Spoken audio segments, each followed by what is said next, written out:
It's very important to correct any mistakes I make, folks, and on about this fair deal and nursing home care. The first thing to remember is we're talking here about long-term nursing home care. If you go into a hospital, God forbid, or me either, and then you're recuperating and they send you to a nursing home as part of your recuperating, that's all part of the same hospital public services or whatever you have or whatever insurance you have or whatever, that's all included. Where the real thing starts is when you have full-term care, as happens to many people, long-term care. And that can be a long time, and I hope it is for most of you. Now, the big point is made that 22.5% is the total amount of your home that can be taken.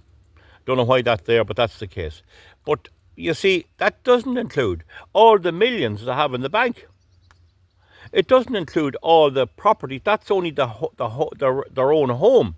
What about all the houses they own in Dublin and Galway and everything else, and student flats and everything? That is not exempt in my opinion, and if it is, please tell me. If you have a farm of land, every penny of it is on the block. That's my understanding.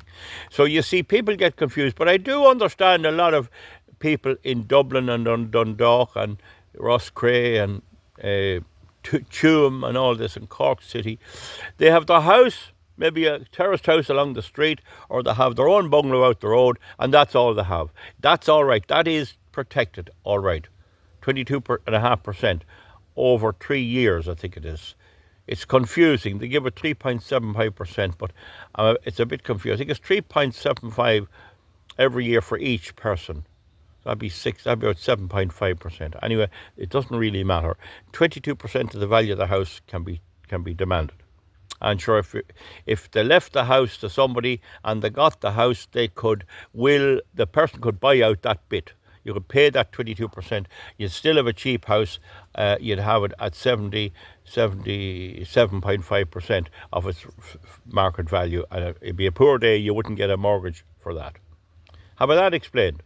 But all the rest, all the loot, all the money stuck in the EBS, the BBS, the HBS, the HSE, the TSE, the TCD, the Bank of Ireland, the Allied Irish Bank, Bank of Last Resort, KBC, KBB, and foreign accounts, and all the safe deposit boxes, and the other houses they own, the rental properties, the factories that they get rent for, the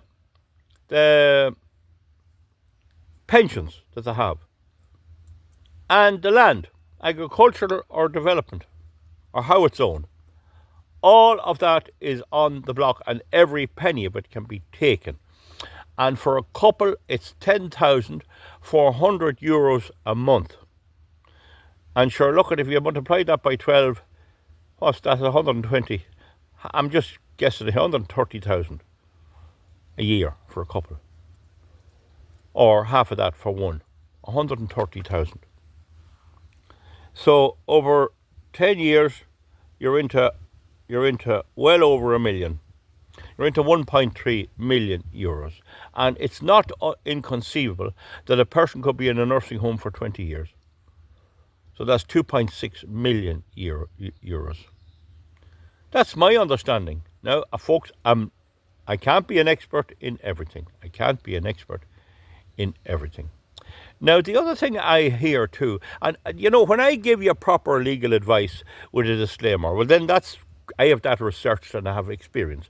But when I give you this type of thing, I'm not. I'm only a farmer with cows. I'm trying to get the best I can and have an interesting topic and leave something there that people can go in and get checked out. There is serious problems now about fiddling at nursing homes.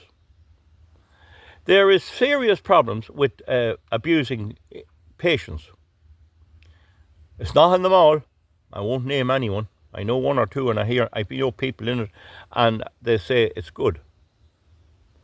Now, one of the things that's coming up is that whereas if I were running the country, there'd be private nursing homes, but I'd be very, very scared of having them in foreign ownership.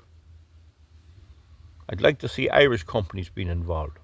But what's happening is foreign ownership like BlackRock Development and vulture funds are buying up anything that's money in.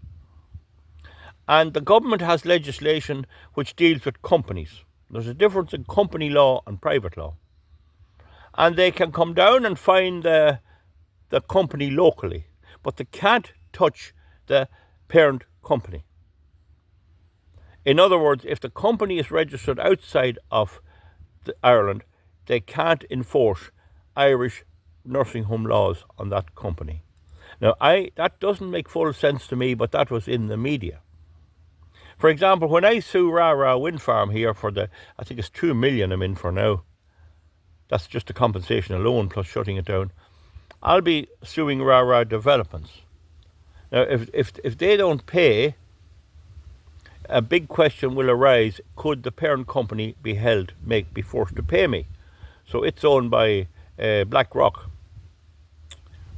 Well, if they don't, I could put a charge on the whole assets of the wind farm. And as the owner of the wind farm, I could shut it down and sell anything that's there. So it's a bit complex, but that's what's been said in the paper there. Now, the other thing about it is I make the point in a very narcissistic and sarcastic way. People getting abused all had votes throughout their lives, and I just tried to tell them, you're better off having me as your Taoiseach. I wanted to be the Taoiseach, you know that. I went up for election. I was hoping to be the Taoiseach, and I'd have fixed all this. I'd have looked at it in a cool light of day and legislated for the people who voted for me. But they didn't vote for me, so they voted for BlackRock Developments and Vanguard, and so they're stuck with them. And they think the evil day will never arrive when they'll be in a nursing home, and then they'll get a few clouts of the fucking big butch wood that's running it, gives them a few clouts when they look for something, make a drink of water, and then they begin to say, this is not right, this is not right. There's a lot of things not right in the world, but they had a chance to fix it with their vote when they were young, and they didn't do it. That's the way that's it. Elections have consequences. Right, folks, we'll see you back. Have I kind of clarified that? As I understand it, if you have valuables other than 77.5% of the value of your home, that's protected. All is on the line. And correct me if I'm wrong. We'll see you back, folks. Thank you. Bye.